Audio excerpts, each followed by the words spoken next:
Okay, today we're going to be looking at the review for DIA number 3. So the first problem says, given the graphs of f of x and g of x, determine the solutions to the equation f of x is equal to g of x. So essentially when it says f of x is equal to g of x, we're looking for the places where these are the same, these two equations, these two graphs are the same. Well, that's going to be essentially where the two graphs intersect each other. These are the points that where the graphs are the same, f of x and g of x. Now, when it says solutions, you have to remember that solutions are the x values, okay? Solutions are just the x values. So if we want a solution where the functions are equal to each other, then one of the solutions would be this point, which has an x value of -1. So -1 is one of the solutions here. And then we have another point where they intersect, and the x value is the solution, so 3 is a solution to this equation as well.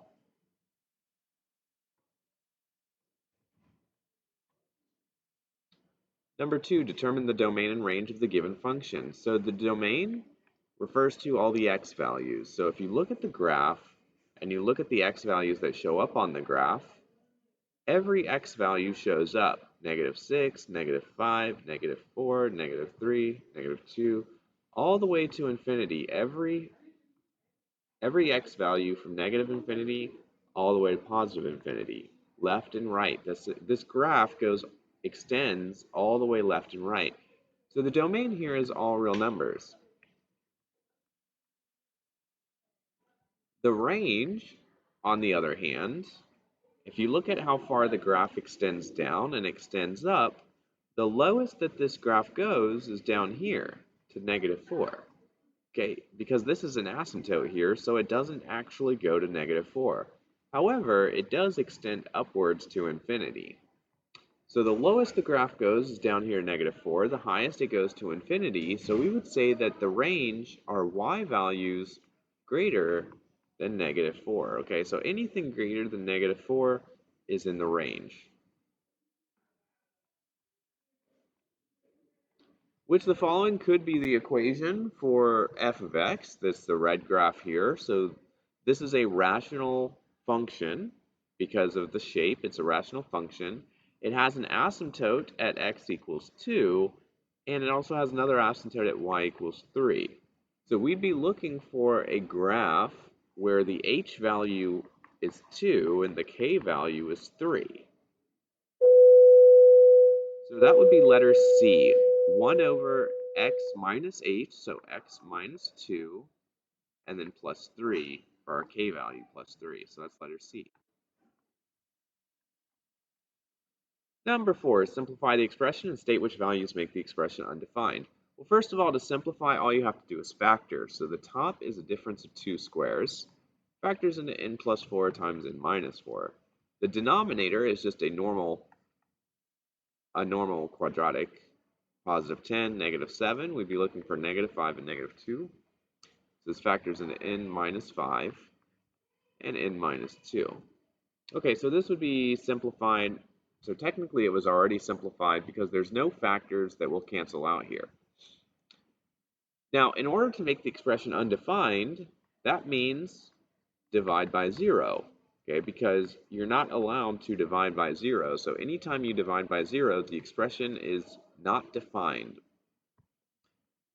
Now, the only time we divide by 0 is when the denominator is 0, or if any of the factors of the denominator are 0. Okay, so you notice I have two factors in the denominator. I have n minus 5 and n minus 2. So if either of these are 0, then the whole thing's 0. So if n minus 5 is equal to 0, then the whole thing's 0. If n minus 2 is equal to 0, then the whole thing's 0. Well, that means n would have to be 5 for this to be 0, or n would have to be 2 for this to be 0. These are the two values that we are not allowed to have for n. So if we look over here, that's letter E. N cannot be 2 because of this factor. n can also not be 5 because of this factor.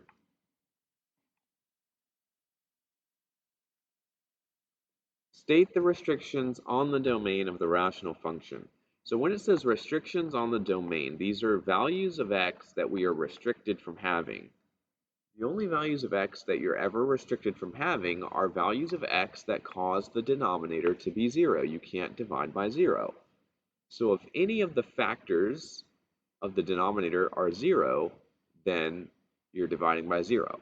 So if this factor is 0, if 5x minus 1 is equal to 0, then we have a problem. If x plus 2 is equal to 0, then we have a problem. Okay, so that means that if x is negative 2, we have problems. So negative 2 is a restriction on the domain.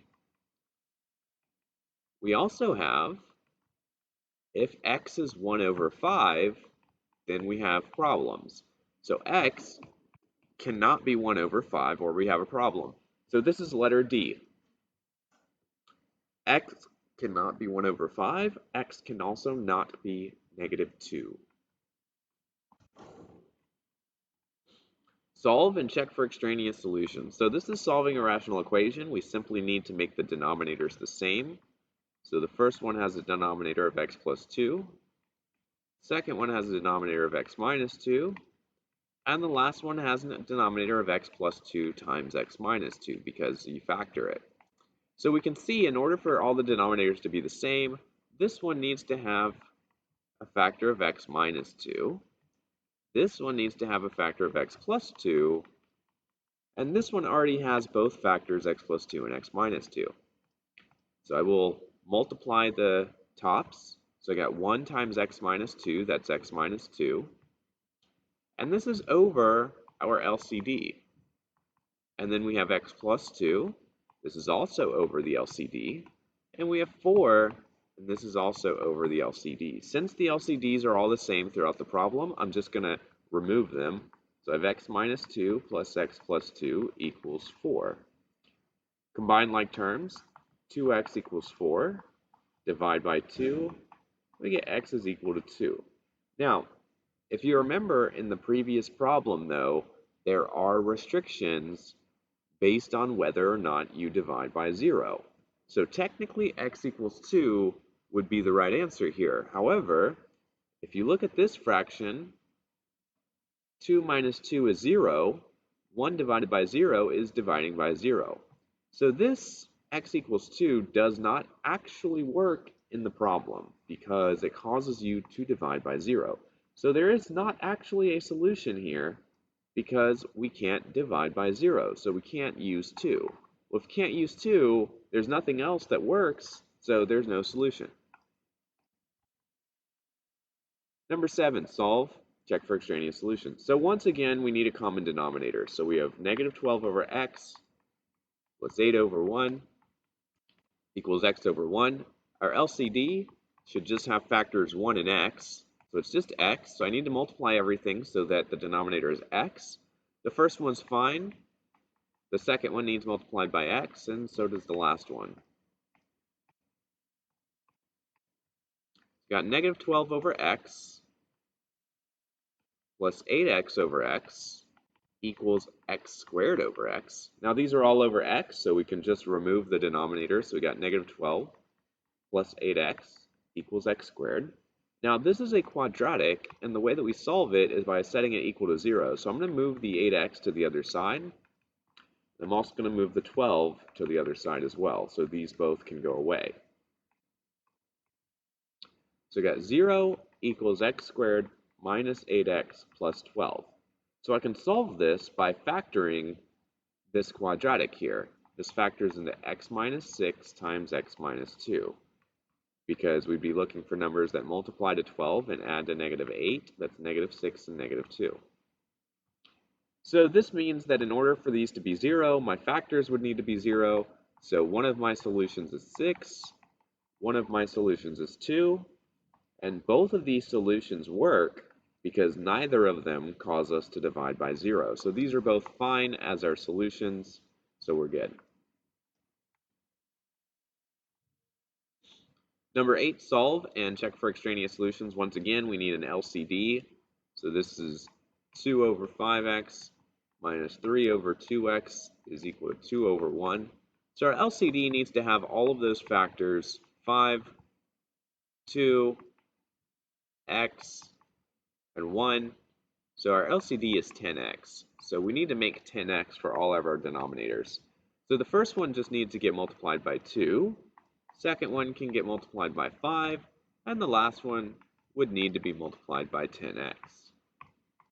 That gives us 4 over 10x minus 15 over 10x equals 20x over 10x. We can now remove the denominators. 4 minus 15 equals 20x. So negative 11 equals 20x. Get the x by itself by dividing. So we get our solution x equals negative 11 over 20. Just make sure that it doesn't cause your denominators to be 0. And this does not. The only number that would make our denominator 0 in this case is actually 0 itself. So this is fine. Number 9, Juan can paint the inside of his house in 4 hours. So Juan paints one house in 4 hours. Keon paints one house in 6 hours. Tim paints one house in 8 hours. How long would it take them to complete the job if they were all working together? So adding them all together, how long one house in X hours? I don't know how long X is. So my LCD here needs to have all of these factors. Needs to have 4, needs to have 6, needs to have 8, needs to have x. I think the lowest denominator I can use is 48x because 4, 6, and 8 are all factors of 48. And then the x for this right here. So I'm going to make 48x for each of them. So I'll multiply the first one by 12x to make 48x. Multiply this one by 8x to make 48x. Multiply this one by 6x to make 48x on the denominator. And multiply this one by 48. So 12x over our LCD plus 8x over our LCD plus 6x over our LCD equals 48 over our LCD. We don't need the LCDs anymore because they're all the same. So 12x plus 8x plus 6x equals 48. So 26x equals 48. Divide by 26. And we can put this into the calculator. 48 divided by 26. So it would take them working together to paint that one house about 1.8 hours. About.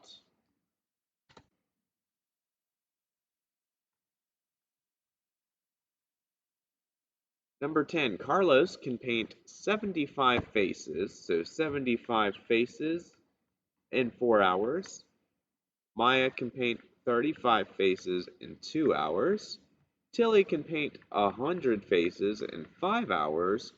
Working together, how long in hours should it take them to paint 300 faces? So all their rates together, 300 faces in X hours. We want to know what X is. How long does it take? So we need an LCD here, common denominator for all of these. And they need to have factors 4, 2, 5, and x. So that's going to be 20x because 4 is a factor of this, 2 is a factor of this, 5 is a factor of this, and so is x. So I have to multiply the first one by 5x to make 20x. This one gets multiplied by 10x to make 20x. This one gets multiplied by 4x to make 20x, and this one gets multiplied by 20. So what's 5 times 75? I don't know. 375x over our LCD plus 350x over our LCD plus 400x over our LCD equals 6,000 over our LCD. And then we don't need the LCDs anymore. We can just do the equation in the numerator. So that's 375x plus 350x plus 400x. So we get 1125x equals 6,000. Solve this for x by dividing by 1125. And we get how long it takes them to paint these faces, to paint 300 faces, it takes them about 5.3 hours to paint 300 faces when they're all working together.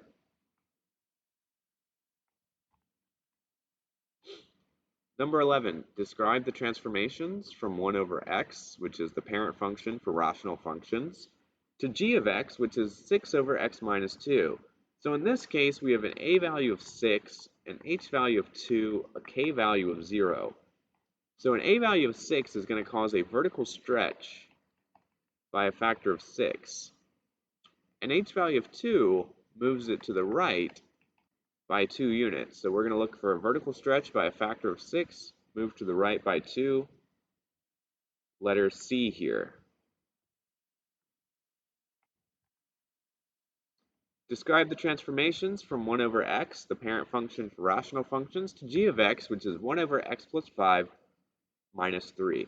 A equals 1, that's not going to change anything. H equals negative 5, k equals negative 3. So the h value moves it left 5, k value moves it down 3. So I'm looking for left 5 and down 3, which is letter B here for number 12.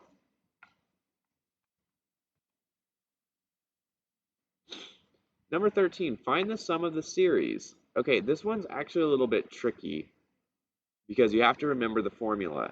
So this is a geometric series. And the geometric series formula looks like this. The sum of the series is the first term in the series multiplied by 1 minus the ratio to the n power over 1 minus the ratio.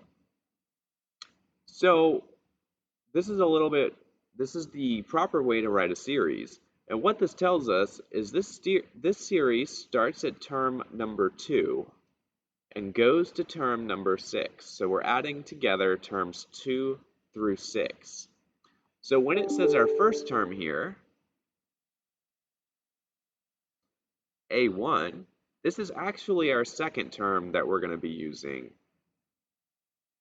which is A2 because of the series is starting at term 2. So A2 is where we start. We also need the ratio. We also need the number of terms to use the formula.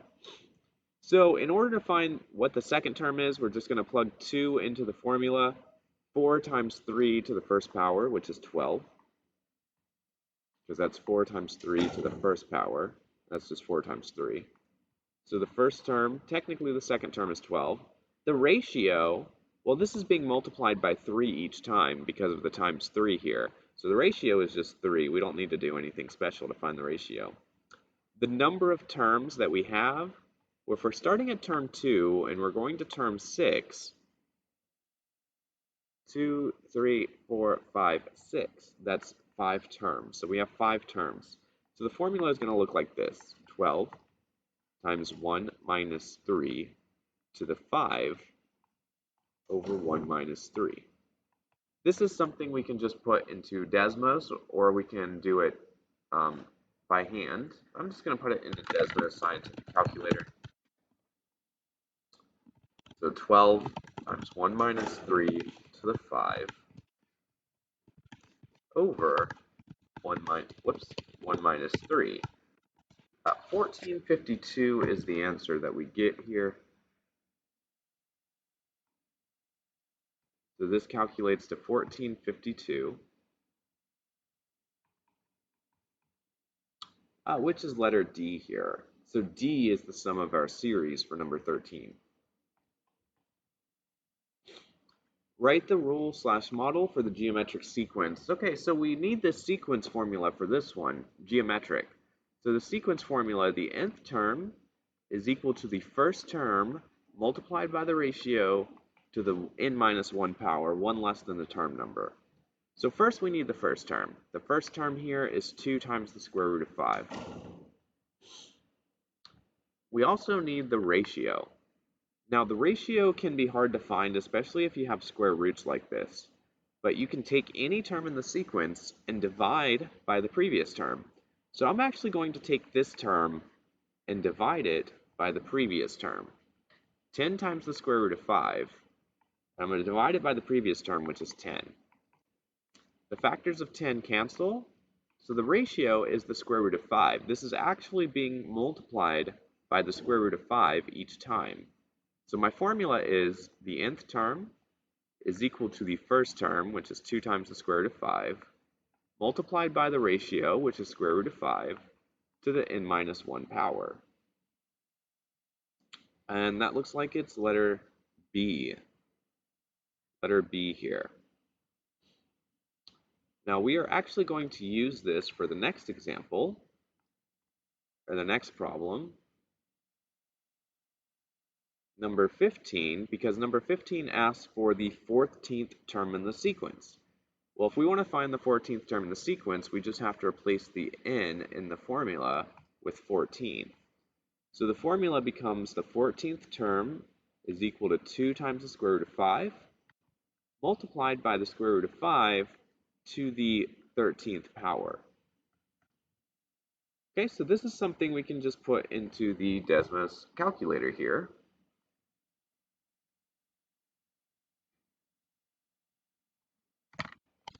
So we have 2 times the square root of 5, and that's multiplied by the square root of 5 raised to the 13th power. That gives us 156,250.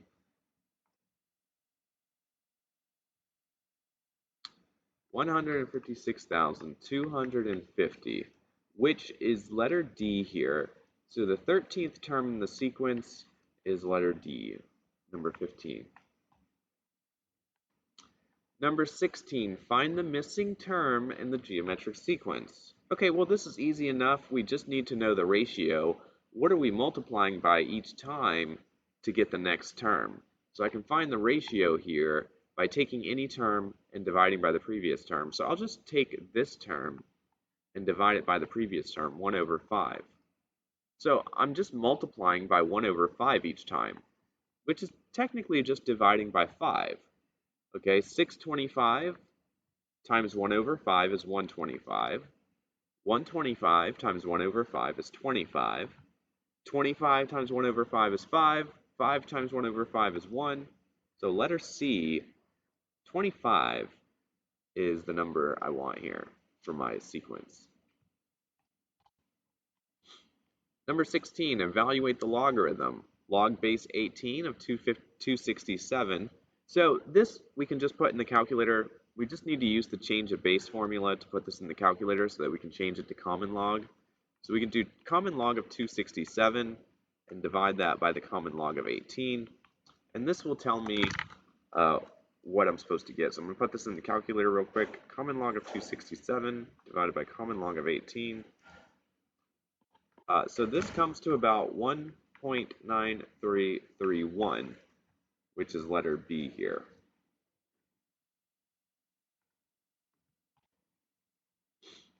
Number 18 is basically the same thing. Log base 4 of 3 over 7. We can just use the change of base formula here. Common log of 3 over 7 divided by common log of 4. We can just put this into our calculator. So common log of 3 over 7 divided by common log of 4. So that comes to about negative 0.6112, which in this case is letter A. Number 19, write as a single logarithm, which means to condense it. Now the thing you got to remember about here is that when you combine these into a single logarithm,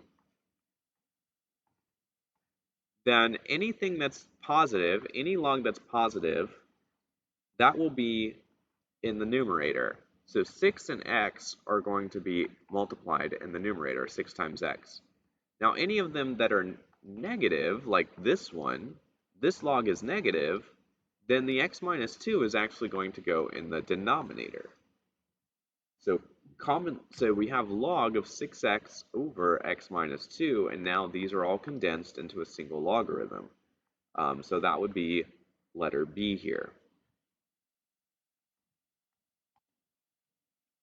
Okay, we have something similar for number 20. We want to combine them into a single logarithm here. So this is a log, this is a log, combine them into a single log. Now, since this one's minus, x squared minus 4 is going to go in the denominator. X minus 2 is in the numerator. Now, you'll notice that this is not an answer choice, A, B, C, or D, and that's because this is not simplified. This is a rational expression here, and it can be simplified because x squared minus 4 factors into x plus 2 and x minus 2. And the x minus 2's cancel. So you're just left with, when you simplify the inside here, you're left with 1 over x plus 2.